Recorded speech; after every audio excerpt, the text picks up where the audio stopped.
Si tienen sus Biblias, hermanos, ahora sí les invito a abrirlas al capítulo 5 de Primera de Timoteo, capítulo 5 de Primera de Timoteo, donde continuamos nuestro estudio en esta preciosa epístola. El apóstol Pablo, en los versículos, comenzando con el versículo 1, en este capítulo, nos está hablando sobre el tema general de deberes a varios grupos o hacia varios grupos de la congregación. La última vez vimos el trato que debemos tener para con los ancianos, las ancianas, las jóvenes y los jóvenes. En esta mañana comenzamos un estudio yo creo que es de extrema importancia para la iglesia, para las familias de la iglesia, en particular para las mujeres de la iglesia. Tenemos muchas hermanas en nuestra congregación. Pienso que se van a sentir muy contentas con lo que el apóstol Pablo tiene que decirnos. Por supuesto, la instrucción no es simplemente para ellas, es la instrucción de Pablo a la iglesia.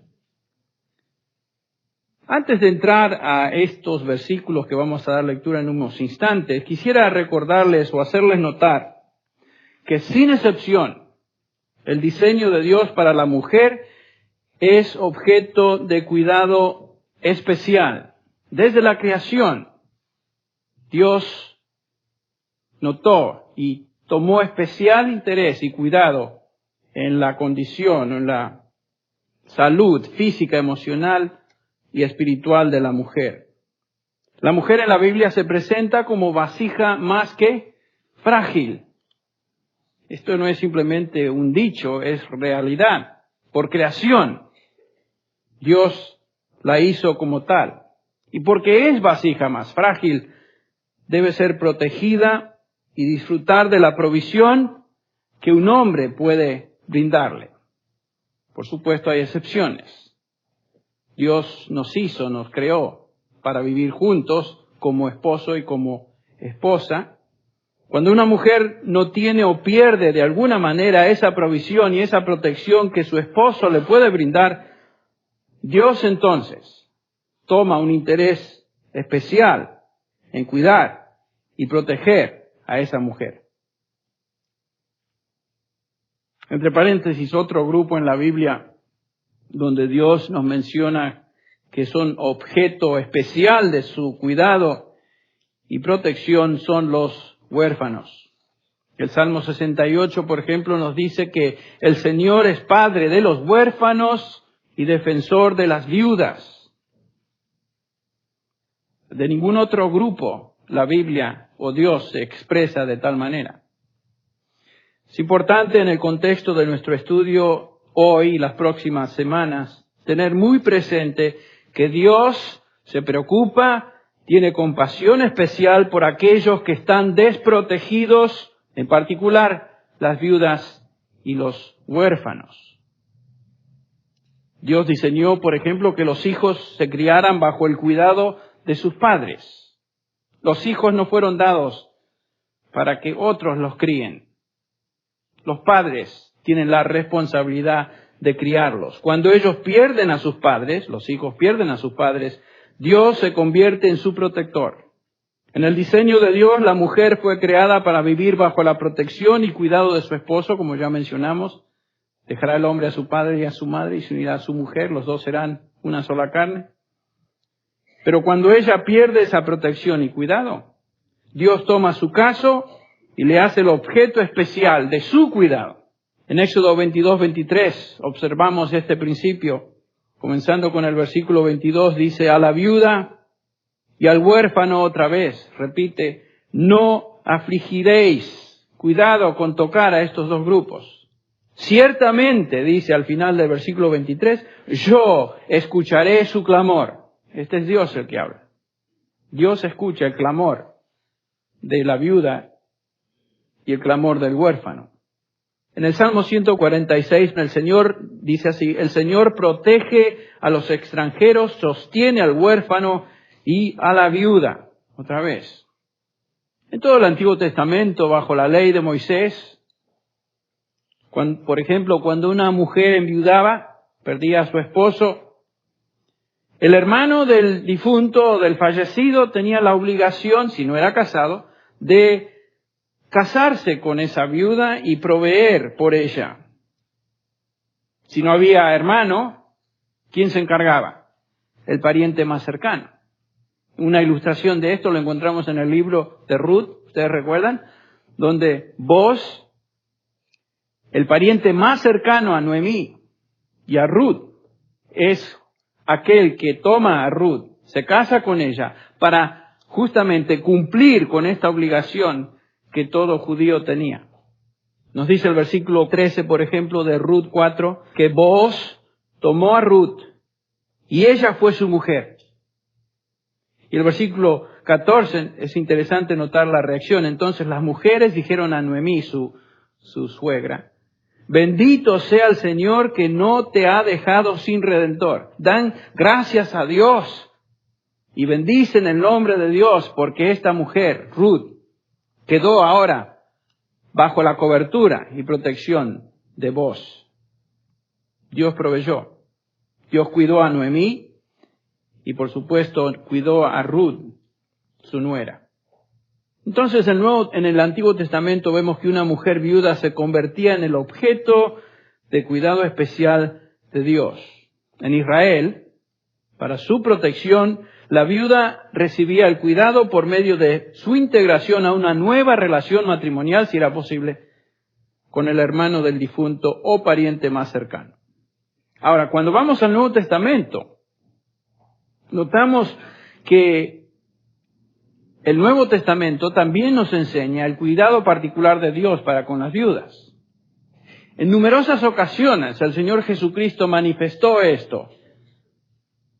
Por ejemplo, en Lucas 7, del 11 al 16, leemos este relato muy interesante, muy significativo, donde nos dice, aconteció poco después que Jesús fue a una ciudad llamada Naín. Estoy leyendo Lucas 7, del 11 al 16.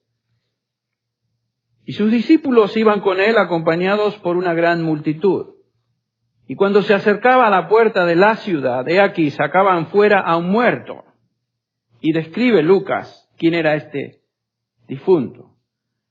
Hijo único de su madre, y ella era viuda.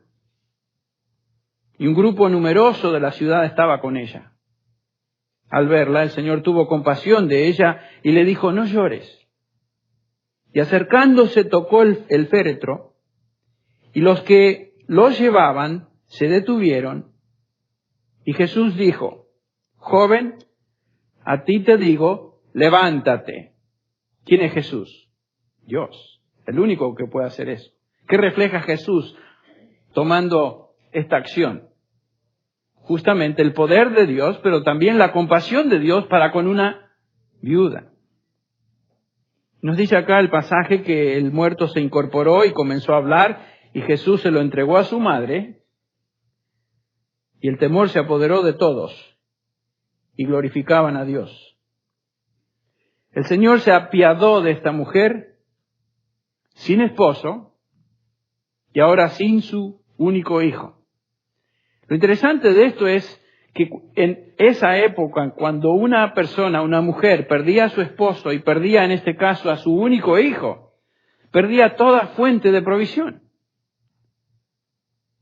La condición de una viuda durante esta época era realmente deplorable si algún hombre no se encargaba de ella. Aún como en el Antiguo Testamento. Hay otros pasajes en el Nuevo Testamento, varios otros pasajes en el Nuevo Testamento donde se nos relata, o por lo menos se nos hace entender la condición de las viudas durante la época del Señor Jesús. Ustedes recuerdan, por ejemplo, la viuda y el juez injusto, la pobre iba, pedía compasión y al fin y al cabo el juez dijo, para que ésta ya no me moleste, le voy a otorgar lo que me pide. Pero eran personas muy, muy necesitadas, las viudas.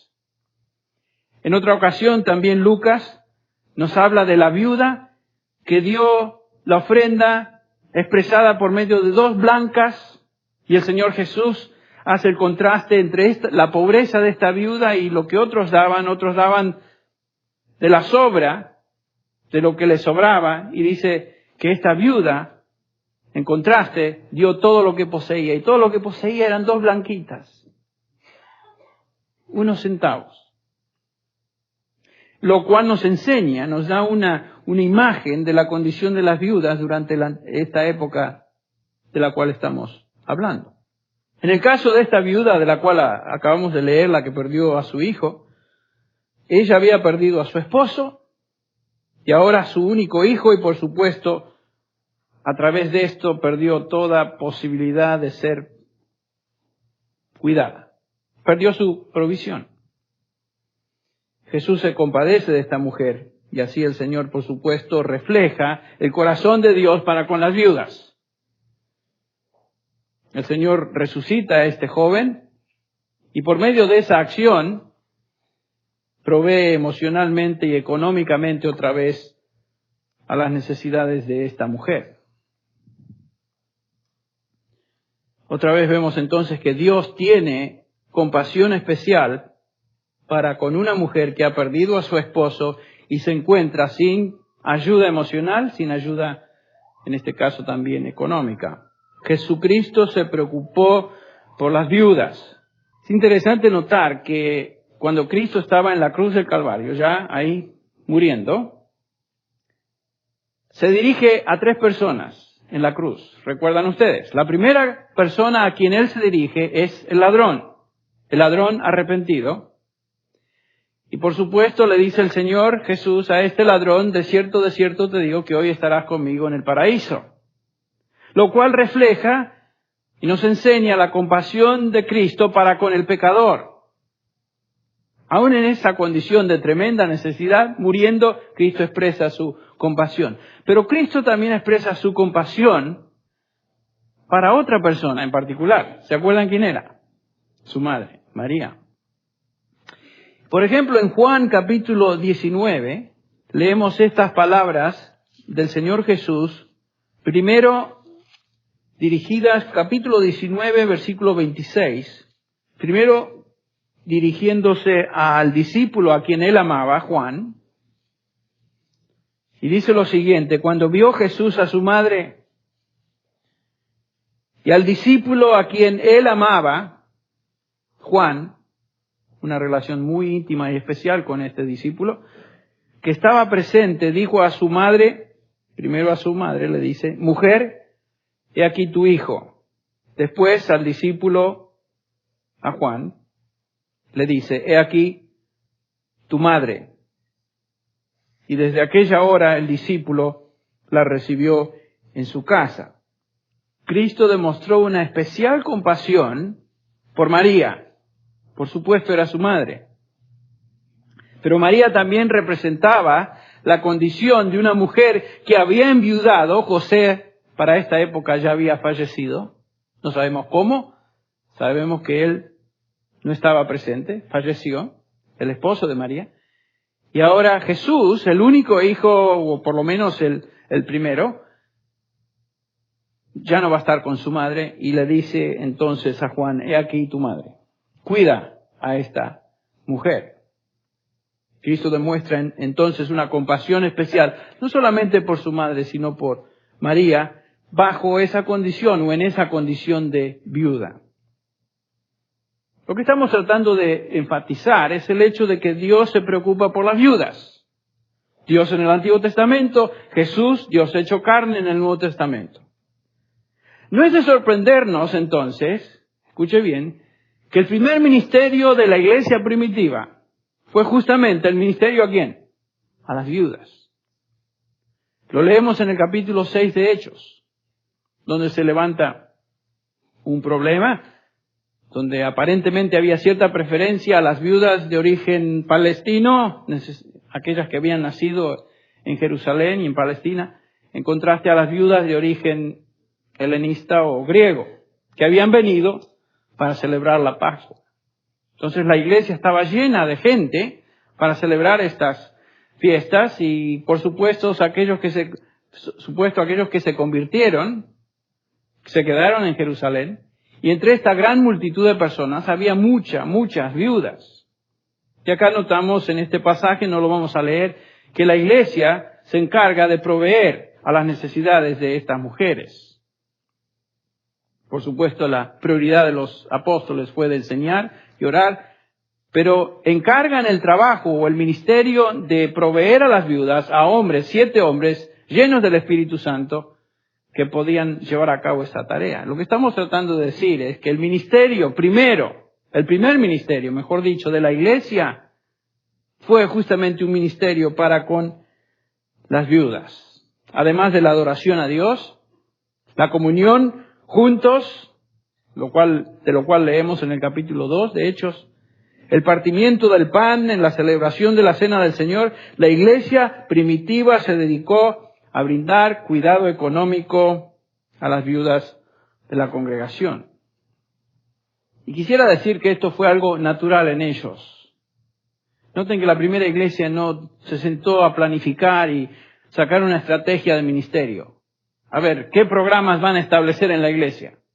No, naturalmente la iglesia, guiados por el Espíritu Santo, se dedicaron a llevar a cabo un ministerio que es prioritario en la mente de Dios. El ministerio a las mujeres solas, a las mujeres desamparadas, a las viudas.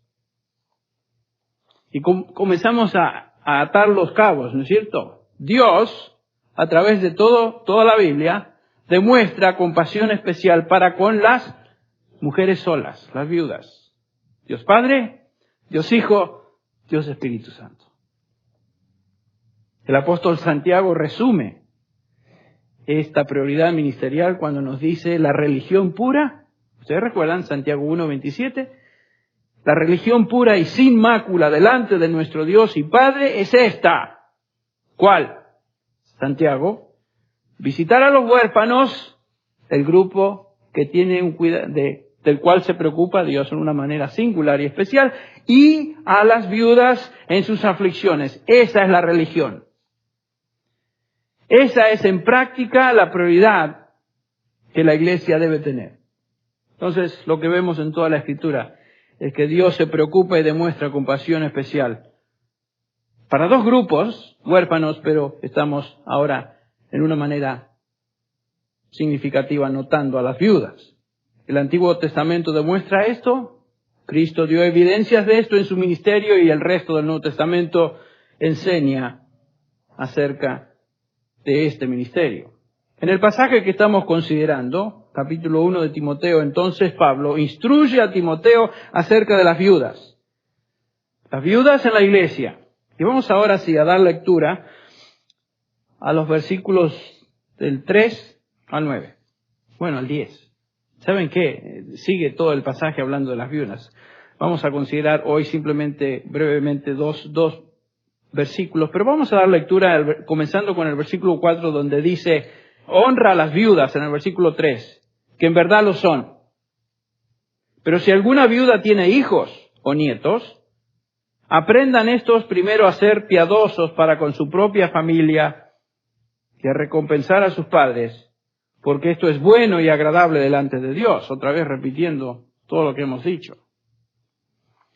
Mas la que en verdad es viuda y ha quedado sola, espera en Dios y es diligente en súplicas y oraciones noche y día, pero la que se entrega a los placeres viviendo está muerta. Manda también estas cosas para que sean irreprensibles, porque si alguno no provee para los suyos y mayormente para los de su casa, ha negado la fe y es peor que un incrédulo. Sea puesta en la lista solo la viuda no menor de 60 años, que haya sido esposa de un solo marido, que tenga testimonio de buenas obras, si ha criado hijos, si ha practicado la hospitalidad, si ha lavado los pies de los santos, si ha socorrido a los afligidos, si ha practicado toda buena obra. Pero viudas jóvenes no admitas, porque cuando impulsadas por sus deseos se rebelan contra Cristo, quieren casarse, incurriendo así en condenación por haber quebrantado la primera fe, o su primera fe. Y también aprenden a ser ociosas, andando de casa en casa, y no solamente ociosas, sino que también chismosas y entremetidas, hablando de lo que no debieran. Quiero pues que las viudas jóvenes se casen, críen hijos, gobiernen su casa, que no den al adversario ninguna ocasión de maledicencia, porque ya algunas se han apartado en pos de Satanás. Si algún creyente o alguna creyente tiene viudas que las mantenga, y no sea agravada la iglesia, a fin de que haya lo suficiente para las que en verdad, otra vez repite, son viudas. Fíjense, 16 versículos. Desde el 3 al 16, una porción bastante considerable de esta epístola dedicada exclusivamente a las viudas. Otra vez, nos subraya el hecho de que Dios se preocupa por las mujeres solas o desamparadas. La iglesia debe, como vamos a ver, no es una opción, la iglesia debe manifestar compasión y cuidado especial para con aquellas hermanas que de alguna manera han quedado solas y desprotegidas. En esta porción de la epístola que acabamos de leer, entonces Pablo instruye a Timoteo y a la iglesia, por supuesto, en Éfeso, en cuanto a su responsabilidad en el trato de las viudas. Y por aplicación, este pasaje es instructivo a nosotros, la iglesia del Señor Jesucristo, a través de toda la historia, desde el momento que se escribió esta epístola en adelante. ¿Cómo es entonces que la iglesia debe atender a las mujeres viudas? ¿Qué criterios y principios se deben seguir para llevar a cabo este ministerio? Algunos de ustedes, varones, estarán pensando, bueno, todo eso para las viudas y para mí. Saben que esta es instrucción a la iglesia, así que ponga atención, esté conmigo, no se distraiga. Esto es instrucción a toda la iglesia, no es simplemente a las mujeres. Pablo enumera 5 principios en este pasaje que rigen el ministerio de la iglesia para con sus viudas.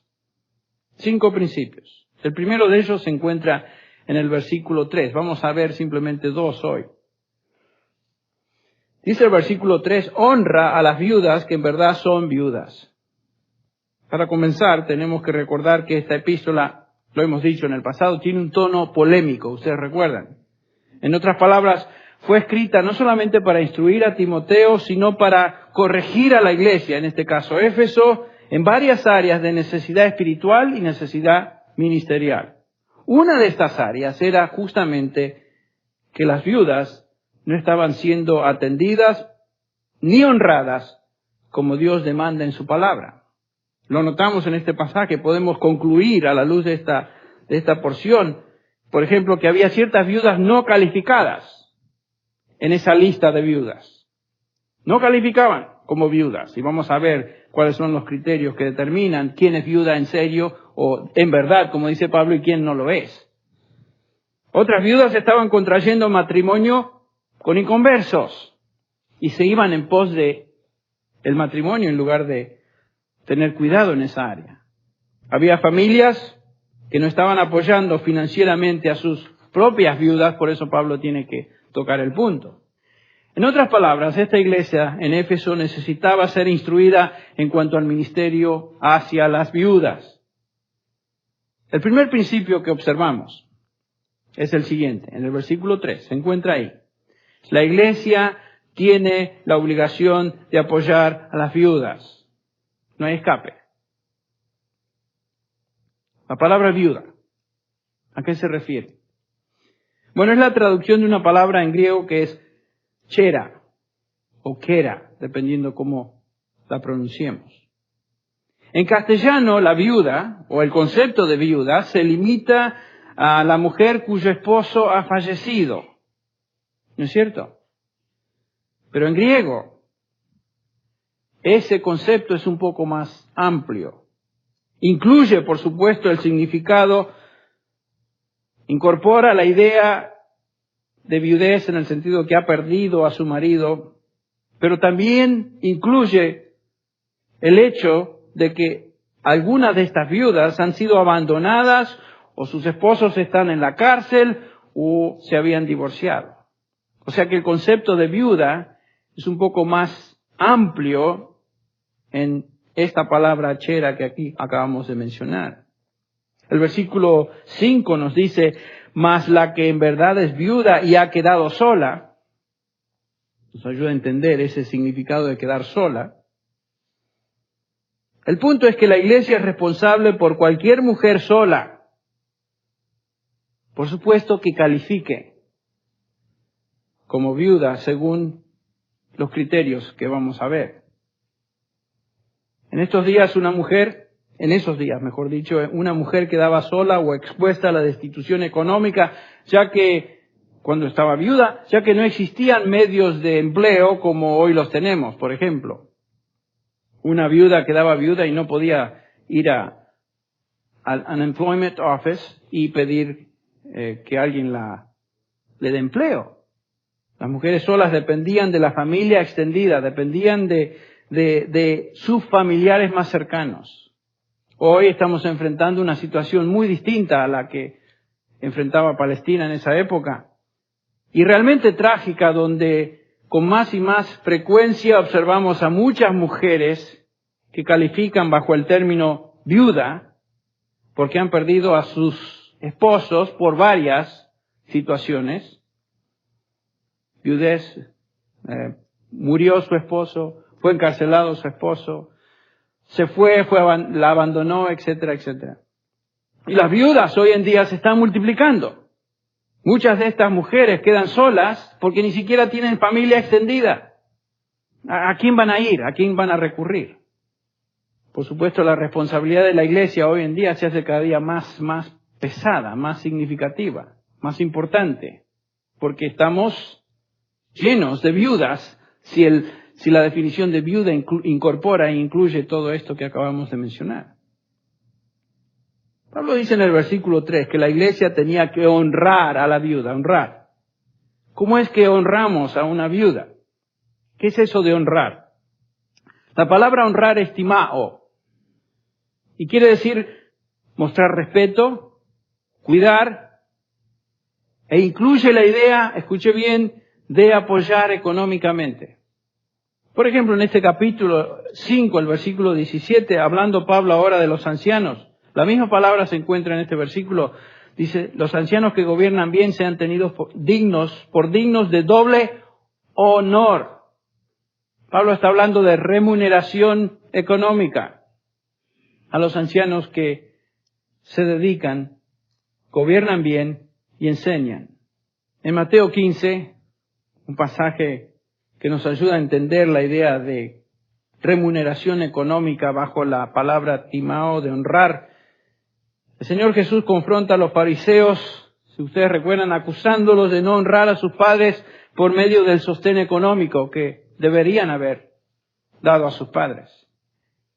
Este es un interesante pasaje porque revela otra vez el corazón de Dios y la intención de Dios bajo el quinto mandamiento: honrarás a tu padre y a tu madre. Nos dice el pasaje, entonces se acercaron a Jesús ciertos escribas y fariseos de Jerusalén diciendo, ¿por qué tus discípulos quebrantan la tradición de los ancianos? Sinvergüenzas. ¿Cuál tradición de los ancianos? La que habían inventado ellos. Porque no se lavan las manos cuando comen pan. Esto traía como trasfondo una idea, una ley entre ellos que decía que existía la posibilidad de contaminación de demonios en las manos. Y por lo tanto, para santificarse antes de la comida había que lavarse las manos, para quitarse el demonio ese. ¿De dónde viene eso? No viene de la palabra de Dios, invención, como muchas de las cosas que vemos hoy. Respondiendo, el Señor Jesús les dice, ¿por qué también vosotros quebrantáis el mandamiento de Dios por vuestra tradición? Cristo los confronta. Miren, ustedes están siguiendo su propia tradición. Ni siquiera están pensando en el mandamiento de Dios. Y creo que el Señor está muy, muy enojado cuando dice esto. No es simplemente que les hace una preguntita. Porque Dios mandó diciendo, y aquí está el mandamiento, honra a tu padre y a tu madre. Y el que maldiga al padre o a la madre muera irremisiblemente. Imagínense, esa era la pena de maldecir. Pero vosotros decís, cualquiera que diga a su padre o a su madre, es mi ofrenda a Dios. Todo aquello con que pudiera ayudarte. Era la idea del corbán, la idea de que prometían, hacían un juramento ante Dios y decían, este dinero lo entrego y lo prometo a Dios, lo cual lo hace intocable. Y que a mis padres los parto un rayo porque no me interesan, esa es la idea. Por eso dice, todo aquello que pudiera ayudarte es mi ofrenda a Dios. Ya no ha de honrar a su padre o a su madre, así habéis invalidado el mandamiento de Dios por vuestra tradición. Jesús está indignado. Ellos habían dicho, uy, esto es santo, reservado a Dios. Papá, mamá, en tu vejez lo siento, pero esto lo he reservado a Dios. Tradición de hombres, no era de Dios. Honrar al padre y a la madre, como podemos ver en este pasaje, incluía la idea de darles dinero, cuidarles económicamente. Los fariseos habían inventado literalmente miles de estas leyes y tradiciones humanas que no tenían nada que ver con la ley de Moisés. Y una de estas tradiciones, por supuesto, la vemos acá, el juramento, el corbán, que usaban como excusa para no honrar monetariamente a sus padres. Y noten que el Señor interpreta el honrar a los padres con sostenerlos económicamente en tiempo de necesidad, que era lo que los fariseos no hacían. Estos fariseos impíos usaban esta ley inventada por ellos, Corbán, para invalidar su responsabilidad bíblica de sostener a sus padres durante su vejez. Entonces, 1 Timoteo 5, cuando Pablo habla de honrar a las viudas, obviamente nos está hablando de honrarlas de varias maneras, lo cual también incluye la idea de apoyarles económicamente en momentos de necesidad. Ahora, ¿cuáles viudas califican para este tipo de ayuda? Es obvio que no toda mujer podía ser incluida en esta lista, bajo la rúbrica de viuda, puesto que Pablo en el versículo 3 y 5 nos habla de viudas en verdad, y lo repite más adelante también. Viudas que en verdad lo son. ¿Quiénes son estas viudas en verdad? No toda mujer sola puede ser que se encuentra, mejor dicho, destituida, que se encuentra sola, sin familia y sin recursos, necesariamente iba a... Mejor dicho, no toda mujer que decía soy viuda, necesitada, podía ser incorporada en esta lista. Solamente aquellas que estuvieran obviamente destituidas, sin familia y sin recursos. Algunas viudas, por supuesto, tenían recursos, tenían familia, tenían personas que las podían sostener. En estos casos la Iglesia no tiene la responsabilidad de apoyarlas económicamente, pero sí tiene la responsabilidad de honrarlas por medio de apoyo, cuidado espiritual, emocional, etc. El punto es que cuando una mujer ha perdido a su esposo por alguna razón y se encuentra sola, no quiere decir que automáticamente se encuentra sin ningún recurso económico. Por ejemplo, en nuestro país, en el cual vivimos, tenemos varios medios que pueden ser usados que contribuyen al sostén y protección de las viudas. Algunas viudas reciben asistencia por parte del gobierno. En algunos casos sus esposos han obtenido seguro de vida antes de morir, las que tienen suerte. Y por ese medio se pueden sostener. En otros casos, como aquí en nuestra iglesia, los hijos mayores ahora se encargan de sostener a sus madres viudas. A veces, mujeres, a través de sus ahorros e inversiones, usan eso como el medio de sostenimiento, etc. La Iglesia es responsable por las viudas que genuinamente están solas y necesitan ayuda. La pregunta es, ¿cómo podemos determinar la necesidad? ¿Qué es una necesidad? En contraste a una preferencia o una conveniencia. Y realmente ahí es donde la Iglesia debe poder y debe evaluar la situación de cada mujer. La Iglesia no puede indiscriminadamente proveer ayuda económica a todas las mujeres que se pongan en la lista. La Iglesia no tiene todos los recursos para ayudar a todos. No lo tenía ahí ni tampoco lo tiene hoy. Entonces Pablo comienza a hacer una lista de criterios, y esto es muy importante, que se deben usar para determinar quién es una viuda que en verdad lo es y quién no es una viuda de acuerdo a esta definición. Entonces, el primer principio que Pablo nos enseña para poder determinar es que la iglesia tiene responsabilidad de atender a las viudas. El segundo principio es que la iglesia tiene la responsabilidad de evaluar las necesidades de cada mujer. El versículo 4 dice: pero si alguna viuda tiene hijos o nietos, que aprendan estos primero a mostrar piedad para con su propia familia y a recompensar a sus padres, porque esto es agradable delante de Dios. Aquí vemos que cada familia entonces tiene la responsabilidad dada por Dios de atender a los suyos primero. Y como dije, es trágico hoy donde hay tantas viudas y tantas familias totalmente desintegradas. Es muy difícil para estas mujeres, muchas de estas mujeres, buscar asistencia o ayuda por la familia, por medio de la familia, cuando la familia está totalmente desparramada por todos lados.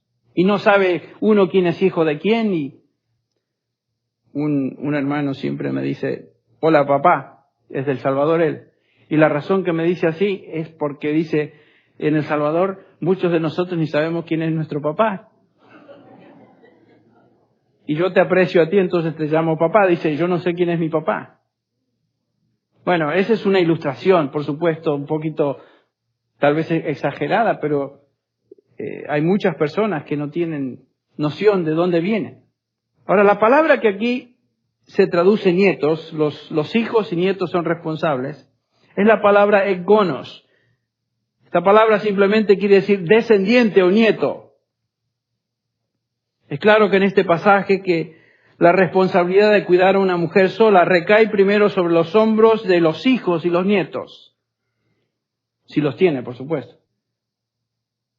Y es obvio que Pablo se dirige, escuche bien, a hijos y nietos cristianos, porque dice lo siguiente: que aprendan a ser piadosos primero en su familia, oikos, su hogar, su casa.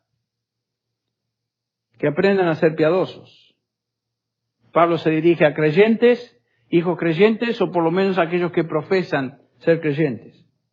No es una cuestión de llamarse cristiano y asistir a la iglesia, traer la Biblia, dar tu ofrenda, cumplir con ciertos actos religiosos, donde todo el mundo nos ve y francamente esperan que actuemos de cierta manera. Lo que está diciendo Pablo acá es que el hogar, la familia, es donde realmente uno manifiesta su fe genuina. ¿Cómo? En el trato de aquellos con quien uno vive. A veces es muy fácil engañar a la congregación con actividades externas y palabras. Es imposible, escuche bien, y usted lo sabe, es imposible engañar a nuestra familia. Imposible. A mi esposa, a mis hijos, a mi hermano, a mi hermana o a mis padres. Ahí es donde uno demuestra si uno es o no es. Por eso que en el capítulo 3 que ya vimos, un anciano, un requisito indispensable de un anciano es que tenía que ser irreprensible en todo, marido de una sola mujer, que gobierne bien su casa, que tenga a sus hijos en sujeción. Si un hombre no puede manejar su casa, su hogar, su familia, no está en condiciones de manejar entonces la casa de Dios, la iglesia. La idea es la misma. Pablo dice que los hijos y nietos de una viuda son las personas encargadas que deben estar encargadas de esa mujer. Tienen la responsabilidad de demostrar piedad, demostrar su fe, proveyendo a las necesidades de esa viuda, cuidándola, honrándola, sosteniéndola financieramente. Esa es la idea. La responsabilidad de apoyo comienza con la familia inmediata porque es donde se muestra la espiritualidad, según Pablo. Y hijos presentes aquí en este lugar, yo le haría la pregunta: ¿cómo están tratando a sus padres? Hijas e hijos, ¿cómo están tratando a sus padres? Si ellos están necesitados, ¿les están honrando con apoyo económico? Tu piedad se demuestra primero entonces en el contexto de la familia. Noten que Pablo dice que deben recompensar a sus padres. Recompensar. La palabra recompensar tiene la idea de pagar en retorno por lo recibido. Pagar en retorno por lo recibido. Los hijos tenemos una deuda para con nuestros padres. Es obvio. Ellos nos criaron, nos dieron todo, proveyeron a nuestras necesidades por años, y es ahora nuestro deber como hijos devolver parte de ese cuidado. Cuidarlos, ser responsables por ellos en sus momentos de necesidad y de vejez. Todo lo que ellos hicieron por nosotros en nuestra infancia, ahora nosotros nos debemos a ellos.